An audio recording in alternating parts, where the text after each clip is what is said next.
Hello everyone, welcome back to our channel. ఈ వీడియోలో రోటీ పుల్కా జీరా రైస్లోకి సూపర్గా ఉండే పాలక్ మష్రూమ్ ప్రిపేర్ చేసుకుందాం. దీనికోసం స్టవ్ మీద ప్యాన్ పెట్టుకొని 1 టేబుల్ స్పూన్ ఆయిల్ వేసి వేడి చేసుకుందాం.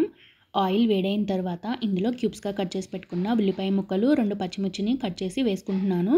అలానే 1/2 టేబుల్ స్పూన్ జీలకర్ర, 1/2 టేబుల్ స్పూన్ ధనియాలు, 10 జీడిపప్పు వేసి స్టవ్ని లో ఫ్లేమ్లో పెట్టుకొని వీటన్నింటినీ ఫ్రై చేసుకోవాలి. ఇలా 80% ఫ్రై అయిన తర్వాత ఇందులోకి శుభ్రం చేసి పెట్టుకున్న పాలకూరని కాడలతో సహా వేసుకుంటున్నాను.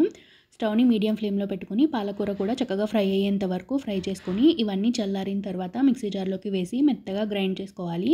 ఇలా గ్రైండ్ చేసుకున్న తర్వాత స్టవ్ మీద అదే ప్యాన్లోకి మరొక 2 టేబుల్ స్పూన్స్ ఆయిల్ వేసి వేడి చేసుకుందాం. ఆయిల్ ప్లేస్లో బటర్ కూడా యూస్ చేసుకోవచ్చు. ఆయిల్ వేడైన తర్వాత జీలకర్ర, సన్నగా కట్ చేసి పెట్టుకున్న వెల్లుల్లి రెబ్బలు వేసి వెల్లుల్లిని చక్కగా ఫ్రై చేసుకోవాలి. ఇలా వెల్లుల్లి ఫ్రై అయిన తర్వాత ఇందులోకి కట్ చేసి పెట్టుకున్న మష్రూమ్స్, 1/2 టేబుల్ స్పూన్ వరకు అల్లం వెల్లుల్లి పేస్ట్, 1/4 టేబుల్ స్పూన్ పసుపు వేసి లో ఫ్లేమ్లో మష్రూమ్స్లో ఉన్న వాటర్ మొత్తం ఎగిరేంత వరకు ఫ్రై చేసుకోవాలి. ఇలా కలుపుకుంటూ ఫ్రై చేసుకుంటే మష్రూమ్స్ అనేవి ఈవెన్గా ఫ్రై అవుతాయి.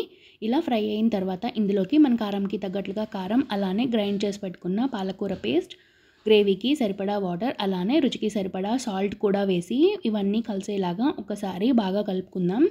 ఇలా అన్నీ కలిసేలాగా బాగా కలుపుకొని మూత పెట్టి ఒక 5 నిమిషాలు లో ఫ్లేమ్లో ఉడికించుకోవాలి.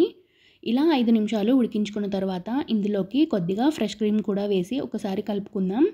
ఇలా ఫ్రెష్ క్రీమ్ కూడా వేసి ఒకసారి కలుపుకున్న తర్వాత మరొక 2 నిమిషాలు ఉడికించుకొని ఫైనల్గా కర్రీ దించుకునే ముందు ఇందులో కొద్దిగా కసూరి మేతి కూడా వేసుకుందాం.